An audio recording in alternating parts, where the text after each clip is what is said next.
This news is brought to you by Prabal TMT Saria, Salsan Steels Private Limited, Ramnagar industrial area, Gagret, Una, Himachal Pradesh. केंद्र सरकार के 9 साल के कार्यकाल को लेकर शिमला के रिज मैदान में लगाई गई एकीकृत संचार और आउटरीच कार्यक्रम के तहत 5 दिवसीय प्रदर्शनी का आज समापन हो गया। केंद्रीय संचार ब्यूरो शिमला, सूचना एवं प्रसारण मंत्रालय, भारत सरकार द्वारा लगाई गई इस प्रदर्शनी में केंद्र सरकार की जल कल्याणकारी योजनाओं को लेकर लोगों को जानकारी दी गई ताकि आम जनता इसका पूरा फायदा उठा सके। समापन के मौके पर नेता विपक्ष और पूर्व मुख्यमंत्री जयराम ठाकुर मुख्य अतिथि के रूप में शामिल हुए। इस मौके पर जयराम ठाकुर ने कहा कि 9 साल के कार्यकाल में केंद्र सरकार ने आम जनता के कल्याण के लिए कार्य किए हैं, जिससे जनता को पूरा फायदा मिला है और भारत ने देश दुनिया में नए आयाम स्थापित कर अपनी अलग पहचान बनाई है। केंद्र सरकार ने हर वर्ग के लिए योजनाएं बनाई हैं, जिससे गरीब लोगों को बहुत फायदा मिला है।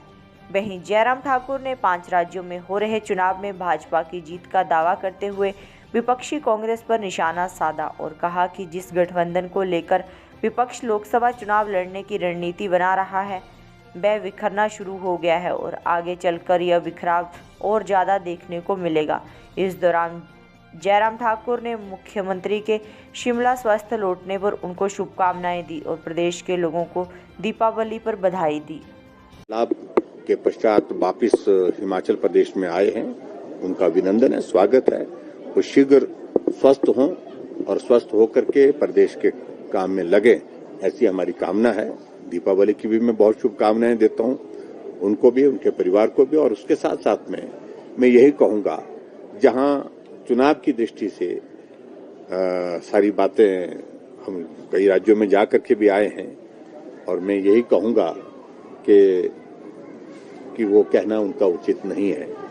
भाजपा की सरकारें बन रही हैं और निश्चित रूप से जिन 4 राज्यों में, 5 राज्यों में जहां चुनाव हो रहे हैं, जिनमें 4 राज्यों में मुझे आज की तारीख में ये दिखता है कि कांग्रेस बहुत बड़े संकट में है। खुद जाकर के वहां पर देख आए, जो दूर से लगता है। और बड़ी हैरानी की बात मुझे इस बात को लेकर के वहां पर ये जानने को मिली कि वहां पर जो प्रचार किया जा रहा है कांग्रेस के बड़े नेताओं के द्वारा कि हिमाचल प्रदेश में 10 की 10 गारंटियां पूरी कर दी, और जबकि हिमाचल प्रदेश में सही मायने में अभी तक गारंटी एक भी पूरी नहीं है। ये बात सर, अगर जिस तरह से बात कर सीपीएस मामले सर, जिस तरह याचिका खारिज हुई है, सुप्रीम कोर्ट में, देखिए, मैं इस बात को, क्योंकि मामला अभी तक कोर्ट में है, इसलिए मैं कोई टिप्पणी ज्यादा करना नहीं चाहता हूं। लेकिन कांग्रेस पार्टी की ओर से, कांग्रेस सरकार की ओर से उनको सबको अच्छी तरह से मालूम है कि भविष्य क्या होने वाला है, इस सारे मामले को लेकर के निर्णय क्या होने वाला है। लेकिन इसको जितना डिले किया जा सकता है, जितना विलंब किया जा सकता है, जितना वक्त गुजारा जा सकता है, वो करने की कोशिश की। जब मामला हाई कोर्ट में ऑलरेडी चला हुआ है, उसको ट्रांसफर करने के लिए सुप्रीम कोर्ट में जाने की उनने इसलिए कोशिश की, उनको लग रहा था कि इसको उलझा करके रख देते हैं। लेकिन मैं सुप्रीम कोर्ट के निर्णय का अभिनंदन करता हूं, स्वागत करता हूं। उन्होंने सिरे से खारिज किया और जो पिटीशन वहां पर थी उसको डिसमिस किया और कहा कि ये स्वीकार करने के योग्य नहीं है। इसलिए नहीं है क्योंकि हिमाचल प्रदेश हाई कोर्ट में पहले मामला चल रहा है और हाई कोर्ट को निर्णय अपना देने दीजिए, उसके बाद आगे की बात होगी।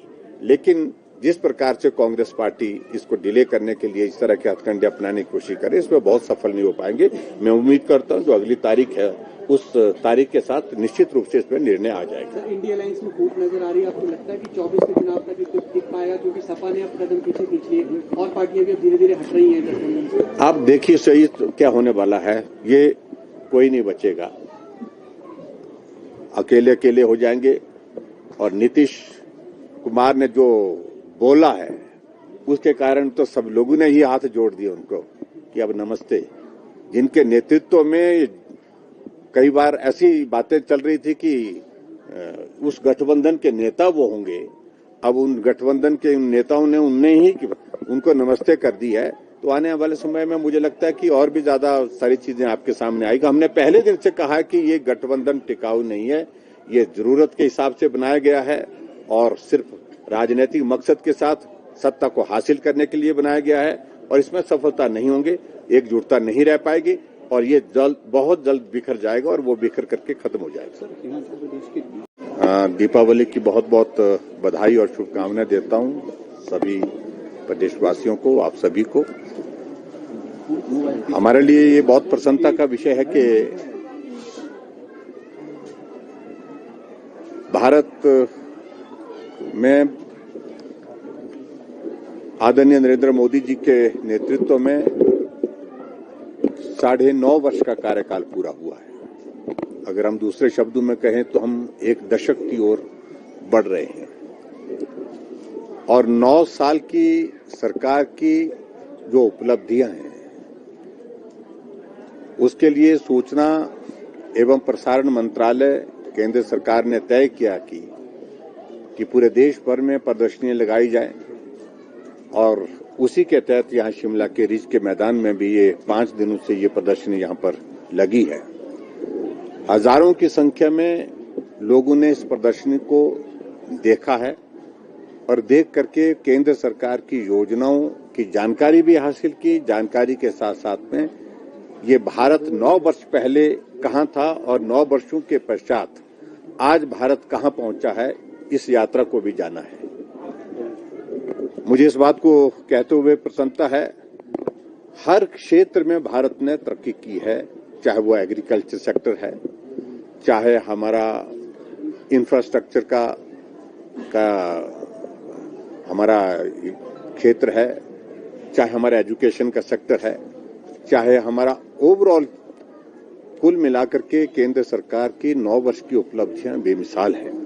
उन सारी चीजों को लेकर के अगर विस्तार से बात कहेंगे तो हम आज थोड़ा जिक्र करेंगे, लेकिन निश्चित रूप से भारत तरक्की के रास्ते पे बहुत तेजी के साथ आगे बढ़ा है और भारत एक मजबूत नेतृत्व के साथ पूरे विश्व के मानचित्र पर अपनी पहचान बनाने में सफल हुआ है।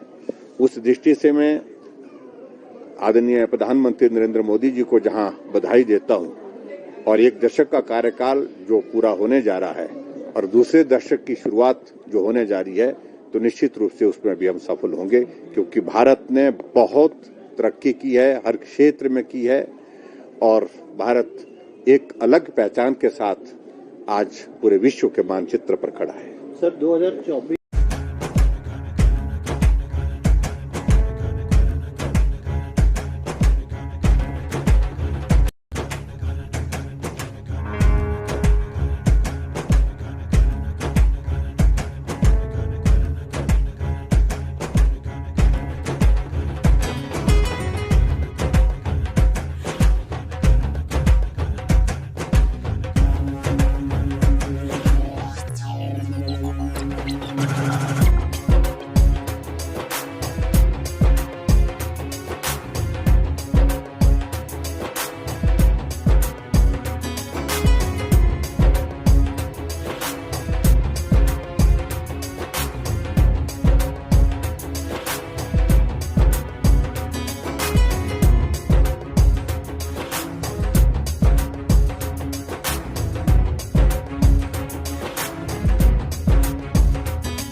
Thank